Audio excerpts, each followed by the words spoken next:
It's so good to be here and see so many friends. And thank you, Karen.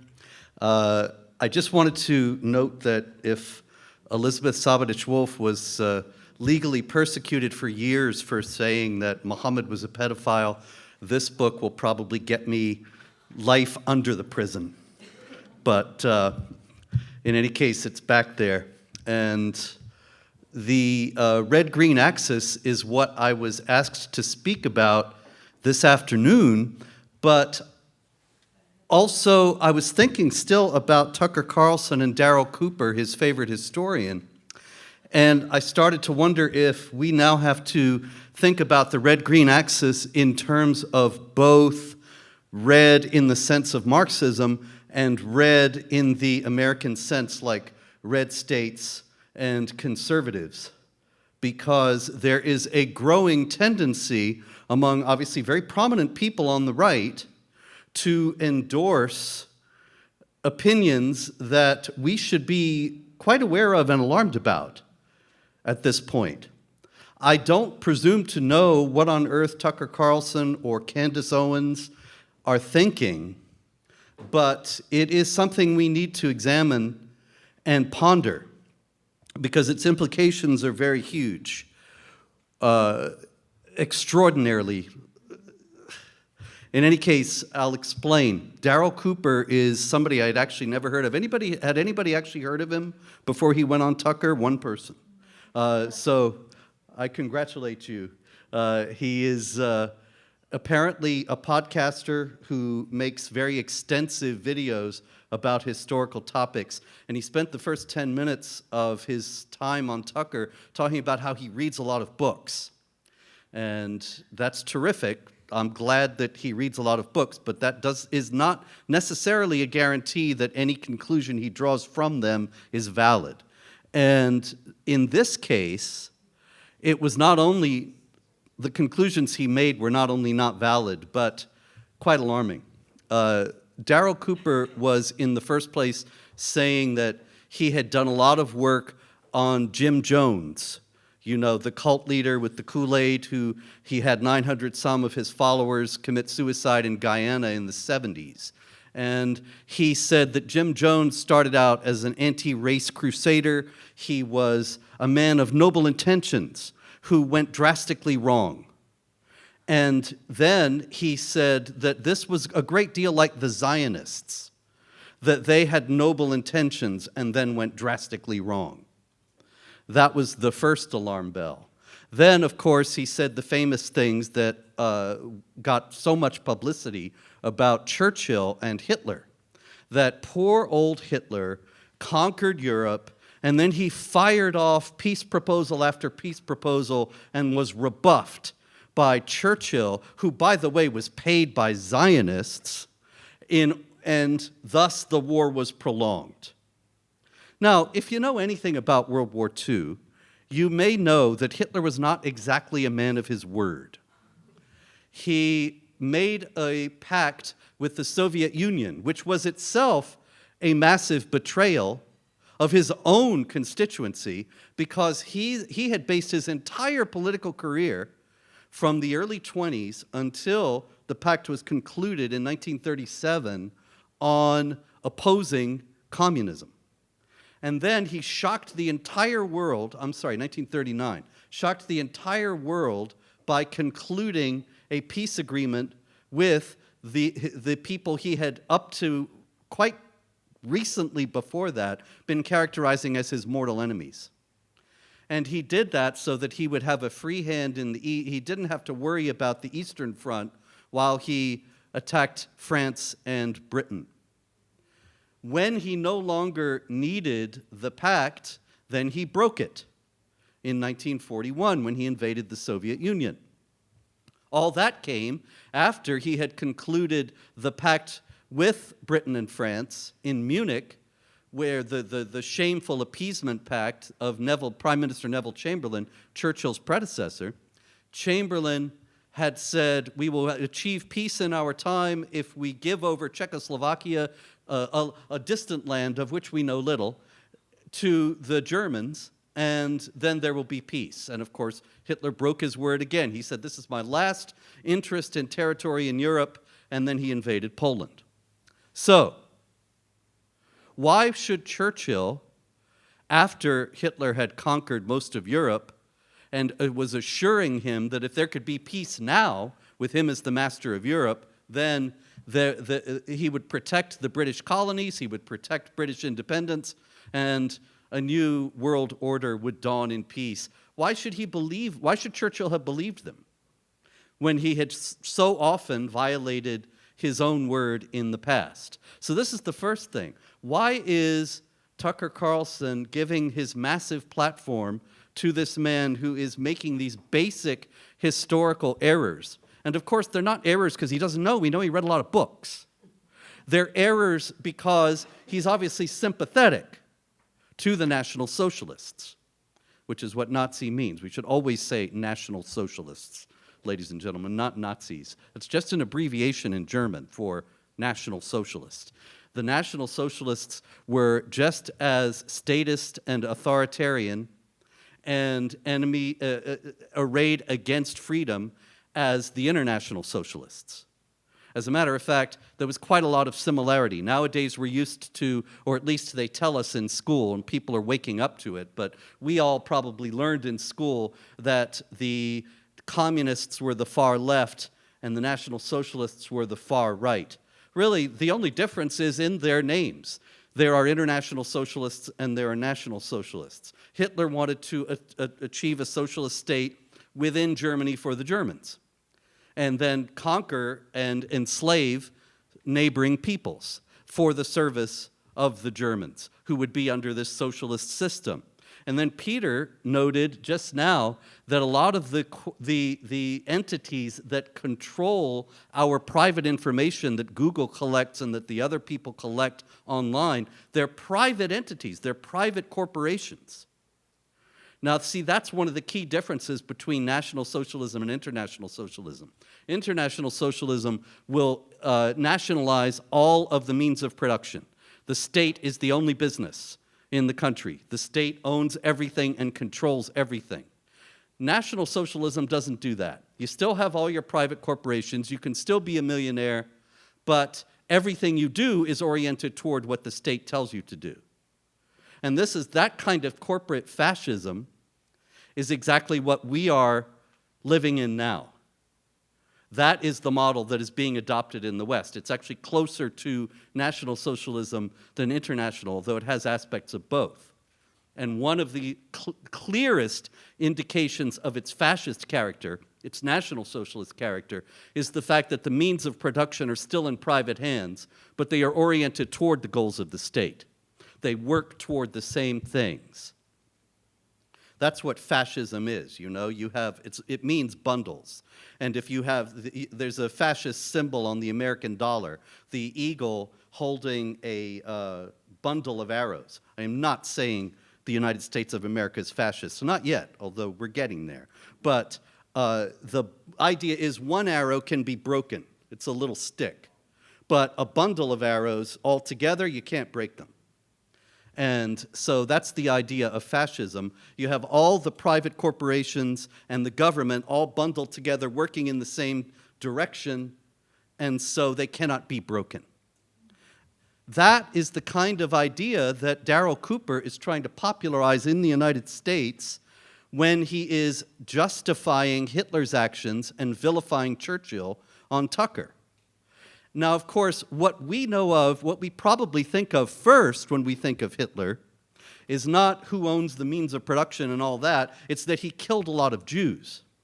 And that was another subtext in what Daryl Cooper was talking about with Tucker, because he also denied the Holocaust, essentially. He said that what happened was, he never even mentioned Jews. He said they invaded the Soviet Union. They drove deep into the Soviet Union and took millions of prisoners, and they weren't prepared. Now, I think Germans, not prepared? Come on. But they took millions of prisoners, and they weren't prepared to deal with all these prisoners, and so he didn't name him, but some German commander wrote back supposedly, to Berlin and said the humane thing to do with winter coming on would be to kill these prisoners because we just simply don't have the food for them and they'll starve to death. It's more humane if we just put them to death now.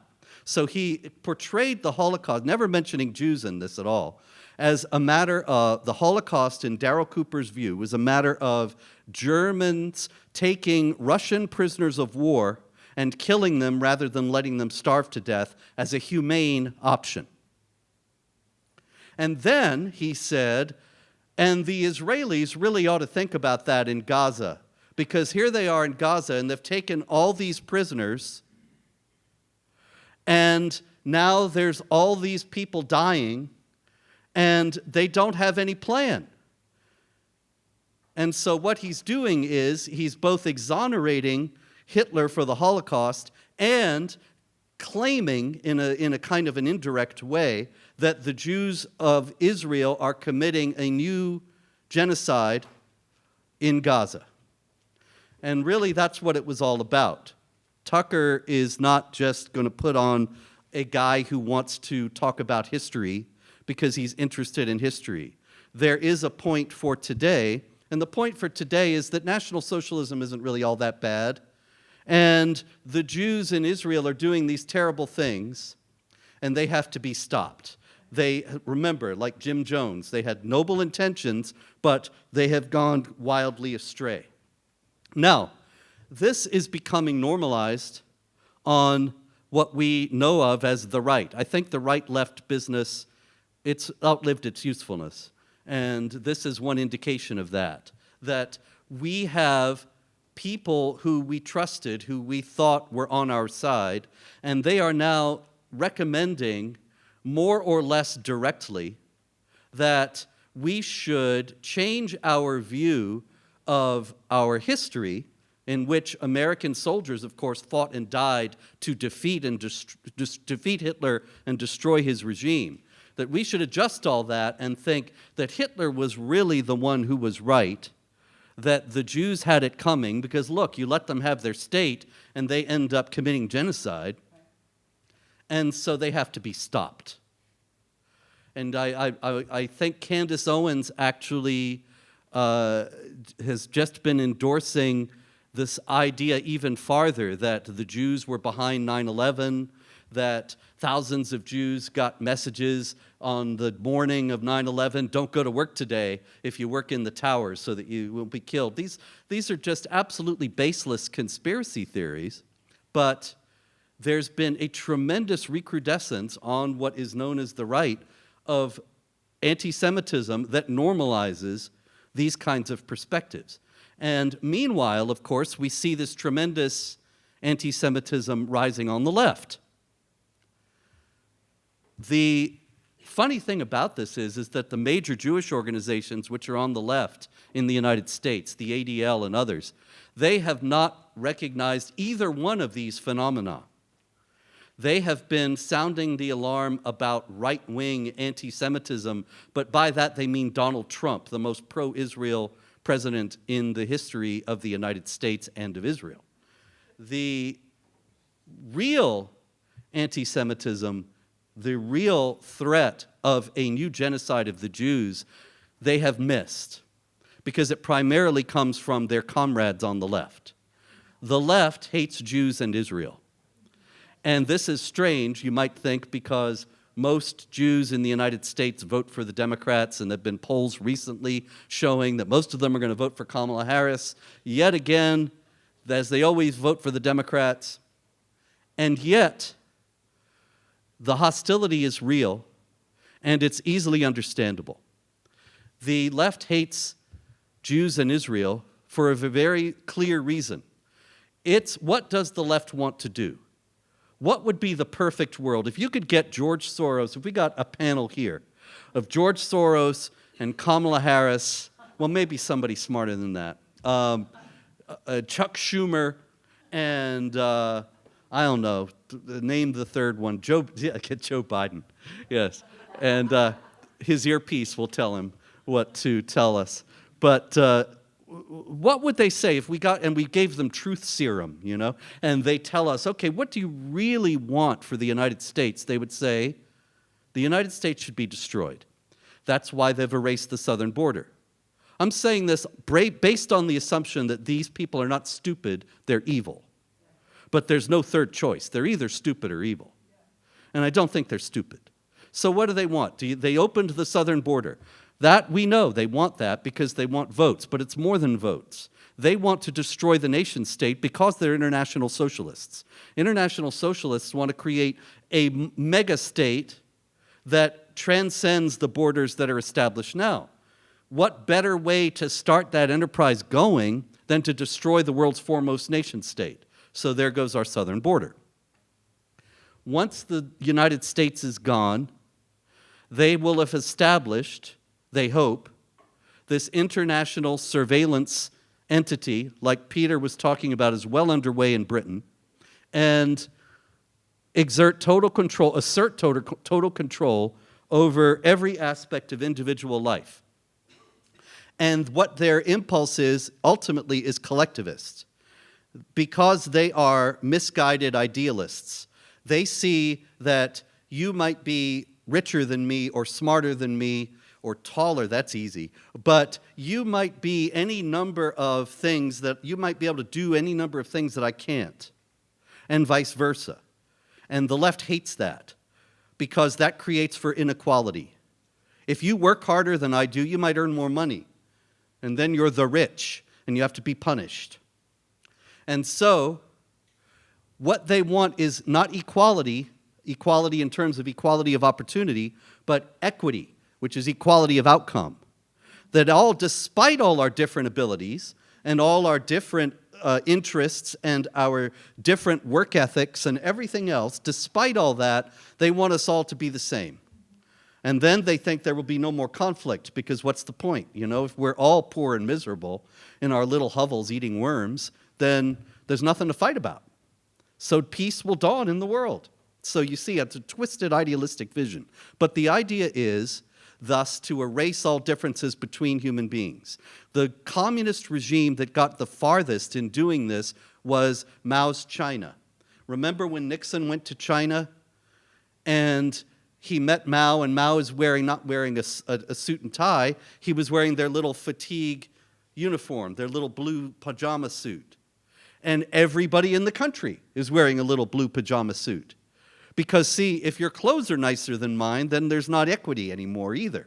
So everybody has to be dressed the same, from the head man to the lowest person on the totem pole. So the left wants to stamp out all individuality, all differences between human beings, and here you have a state that says, we're the Jewish state. And non-Jews actually do have equality of rights. It's a lot of hooey that it's an apartheid state, but it is a Jewish state with a Jewish character.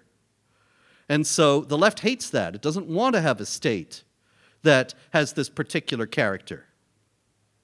And especially a state that's run by this particular people who've been persecuted all over the world for centuries and still not submitted to the collective or to the larger society. Now, you may object at this point, say, wait a minute, there are 57 Muslim countries and the left loves Islam. Why does the left love Islam and hate the Jews in Israel? Because if you read the book, Muhammad, A Critical Biography, you will see that Muhammad is quoted in Islamic tradition as saying, obey your ruler, even if he is an Ethiopian with a head like a raisin. Which is a quote that's often used to show, oh, see, look, Muhammad, he was a racist. What a bad guy.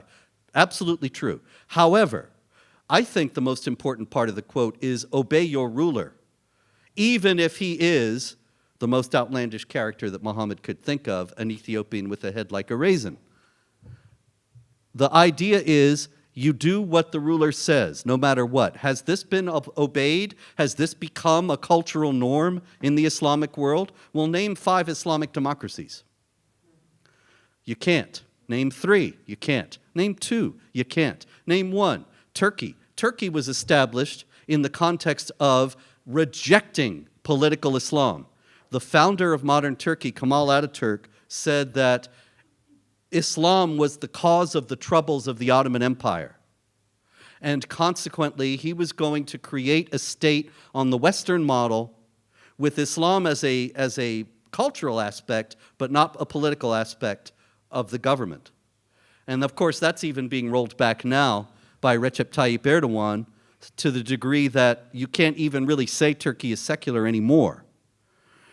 There are no democracies in the Islamic world. There never have been in history, because Islam lends itself to authoritarianism. What does the left want?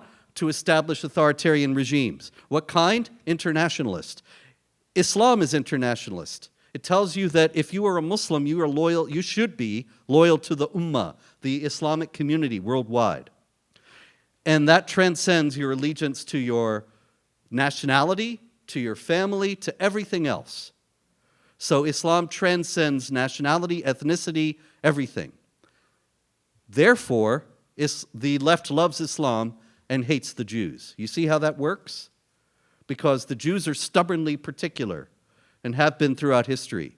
And Islam creates just the kind of authoritarian internationalism that they want. So you have, on the one hand, this recrudescence of National Socialism, or a taste for it, an openness to it, among people who we had thought were warriors of freedom. But there is absolutely no way that you can be a warrior for freedom and justify National Socialism, in whole or part. And there's no way that you can be justifying the genocide of the Jews or accusing Israel of genocide now and possibly be a warrior for freedom, because those things are false charges that are designed to destroy a state that is dedicated to the freedom of the people that it is constituted for and by. And so what we have is a very strange convergence. Another title for this talk could be Everybody Loves Islam and Hates the Jews, because in both the so-called right and the left, you have these tendencies to blame the Jews for what's going on in so much of the world, but particularly to accept the Hamas claims about casualty figures in Gaza, to accept the idea that Israel is committing genocide, to accept the idea that it has to be limited and stopped. And that's exactly the Biden-Harris program and the left's program.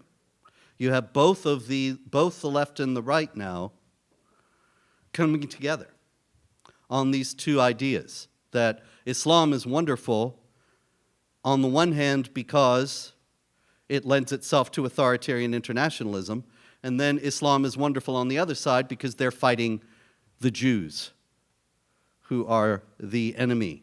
Hitler, of course, thought of the Jews as a race enemy. He thought it was an intrinsic element of National Socialism that you had this idea of the master race, the chosen race, the race that was superior to all others, and that was the Aryan race, which, of course, the foremost exponent was the Germans.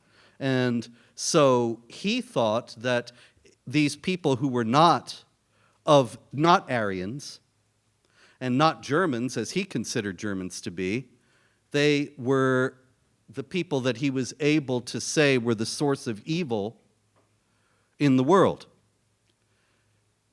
The Marxists actually say something quite similar. Karl Marx, who the whole thing is named for, after all, he wrote a treatise in the 1850s that is not very well known, that is called On the Jewish Question. And it was actually translated into English under the title, A World Without Jews. And that's what it envisions. That he says, he identifies, just as Hitler identifies the Jews as this alien race that is bringing evil into the pure land of the pure race and the pure people, Marxism sees the Jews as capitalists. Marx wrote that the Jews are always about making money, which is, of course, the old stereotype. And so if that's the case, and the Jews are essentially to be equated with capitalism, then they have to be destroyed. And so what Marx envisioned was the total eradication, not really of Jews themselves, but of Jewishness. Now, of course, that's a very fine distinction, because he equated Jewishness with capitalism. And so he was saying that the Jews have to give up all expression of Judaism, all identity as Jews, in order to become communists and to be part of the dictatorship of the proletariat and the workers' paradise. And once they do that, then they'll be okay. But that, of course, involves the total eradication of the Jewish identity altogether. Stalin, who was a blunt instrument of Marxism, took that as being something that was good in principle, but a bit impracticable. And so he initiated his own pogroms of the Jews. As a matter of fact, when he died, he was in the beginnings of a major one that's known in history as the doctor's plot, because it started with claims that Jewish doctors were killing their patients. And he was planning on having millions of Jews in the Soviet Union killed in much the same way that Hitler did. And that is what this kind of thinking leads to. So when we are here at this conference for the American Freedom Alliance and talking about defending freedom, it is unfortunately important for us to call out both people we thought were our friends as well as people we know are our enemies, and to understand that the challenges to freedom can come in many different forms, but that they do have these similarities among themselves by which we can spot them. And so it's very unfortunate to see Tucker Carlson and Candace Owens going down this road, and others, of course. This is an initiative that is inimical to freedom, and we have to resist it as much as we resist international socialism as well. Thank you very much.